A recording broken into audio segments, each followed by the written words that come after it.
Hi, I'm Vince Robledo, Certified Sommelier and Director of Sales for Byington Vineyard and Winery. Today I've got our 2017 Byington Estate Santa Cruz Mountains Pinot Noir.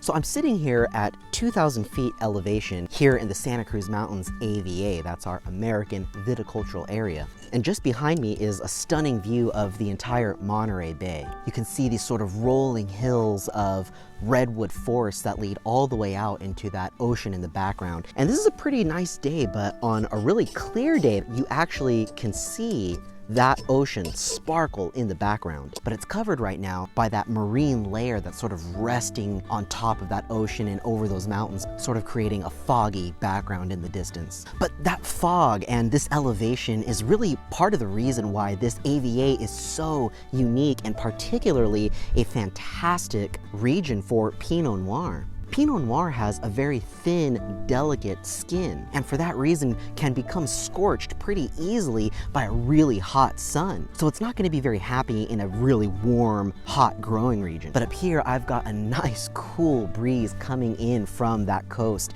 and even now it just is super refreshing, and that fog does roll in every morning and every evening. And those things protect our Pinot from being overheated or scorched. It's pretty happy in our vineyard here. We're surrounded at Byington Estate by 8 acres of Pinot Noir, 100% Pinot, because this is just the perfect place for it. And at 2,000 feet elevation, this fruit can ripen much more slowly and get all the sun that it needs without getting cooked. Okay, in the glass, you can see it's this really beautiful sort of ruby red. Look how bright that is in the glass. I really love the look of this. It sort of reminds me of like a cranberry juice in coloration, but super low concentration. I can read these tasting notes here right through the glass. Just a really gorgeous light color. And again, that's gonna come from having thinner skins. Skins, stems, and seeds. That's where you get all that color and body and flavor and tannin. And with Pinot having a thinner skin structure, you actually end up with a lighter body wine. So Pinots tend to have a medium to medium light style body, and our 2017 vintage is no exception. Now, we've had vintages that were pretty weighty. In fact, our 2016 was a bit of a beast. It had some good weight to it, and there's different things that can impact that. Everything from the ripeness when we pick the fruit to, of course, the weather when we can have a really hot year, which produces a lot of sugar, which produces a lot of alcohol, which actually adds to the body. Our 2017 is an easy 14% alcohol, so that's really approachable. It's not going to be too hot. Let's take the nose. Oh yeah, you know, one thing I love about this Pinot is it just screams from the glass, and that's so indicative of Byington Pinot Noirs. And much like traditional Santa Cruz Mountains Pinots, this is giving me strawberries first. I'm really getting strawberry on the nose, but the strawberries are a little bit sort of like canned and candied. So I'm getting like this really pretty candied strawberry and just a touch of dried strawberry in there too, and dried cherry. So it's got this dried yet almost like candied condition. It's really pretty in that way. And underneath all of that is this really gorgeous layer of earthiness. So that adds a complexity to this wine. It's not just a fruit bomb. I'm getting a little bit of like mushroom, a little bit of damp forest floor, and maybe some like dry fall leaf. Really a gorgeous wine. And it kind of makes me think of like Thanksgiving and the fall season. This is sort of a perfect Thanksgiving and fall wine, but it's also light enough to enjoy in spring or summer or year round. It's really phenomenal. Let's go ahead and take the palate.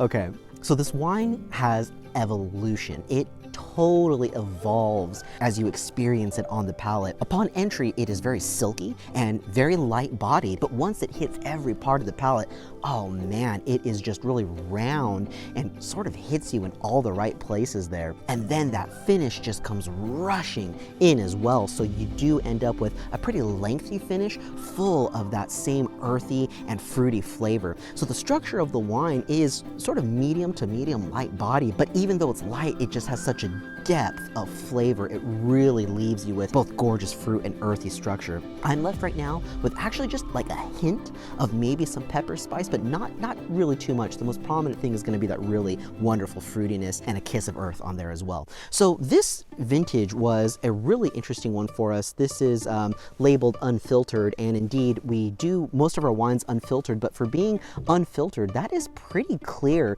in the glass. It is not cloudy by any means. Yeah, it's just bright and gorgeous. And more than that, this is one of the first vintages where we really decided to go whole clusters. So we used whole clusters in the production of this wine, and we also did native yeast. So we did a wild ferment just to capture a little bit more of that terroir, of that Santa Cruz Mountains gorgeousness that we are sitting on here on our estate. Now, one of the reasons why I think it can offer so much flavor while still maintaining a medium to light body is owed, I believe, to the soil structures here in this vineyard. We have a really good mix of sandstone, schist, sand, and shale, which offer really good drainage. So the water doesn't sit on top easy for the roots to grab. It really drains down. And that means that the roots have to grow and reach as far as they can to get any nutrients. Some of the roots on our vines go down 30 feet underground. And so as the vines struggle, they produce a much lower yield and a much more concentrated fruit. So rather than all that flavor being spread out over many clusters and lots of big juicy water-filled grapes, the flavor ends up being super concentrated into just a few clusters of small grapes, and that gives you this really gorgeous, lengthy, aromatic, and flavorful Pinot. So with that, I invite you to come enjoy this beautiful scenery and this beautiful wine, our classic Pinot Noir. Cheers.